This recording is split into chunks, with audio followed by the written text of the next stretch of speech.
Altså, vi har glædet os utrolig meget til den dag, mig og Fine kan fejre sammen. Og vi er utrolig glade for, at alle vores venner, familie, at de kommer her for at fejre mig og Fines specielle dag i dag.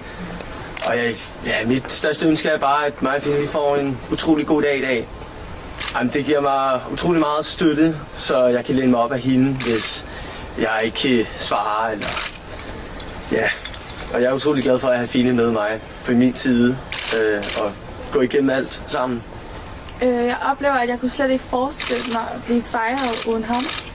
Og det ville ikke være sådan en speciel dag uden ham. Og det er altså meget rart, at man har en støtte ved siden af sig, og man ved, man kan stole på.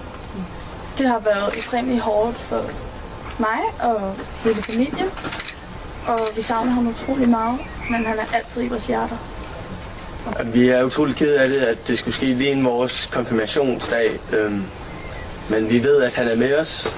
Vi savner ham rigtig meget. Og vi er glade for, at han er et bedre sted nu. Det har været en utrolig og stadig en virkelig fed oplevelse. Og jeg har lært masser af nye ting at kende over folk. Og jeg synes, jeg har udviklet mig rigtig meget for den tid. Og hvad var nu det næste spørgsmål? Hvad er planen? Nej, jeg skal starte på Ingrid Jespersen, folkeskolen i 9. Altså, starten har jo været utrolig lidt kedeligt, lidt nederen for mig, fordi så er jeg den eneste i huset næsten. Nu når min storebror han er i militæret, og Isabella hun er i gymnasium. Men jeg er rigtig glad for, at hun kommer tilbage her, så vi kan følge sammen næsten hver dag til skole. Og jeg glæder mig bare rigtig meget til at have hende tilbage i huset, så det ikke føles lige så tomt, som det har engang været. Tusind tak. Tak. Tak.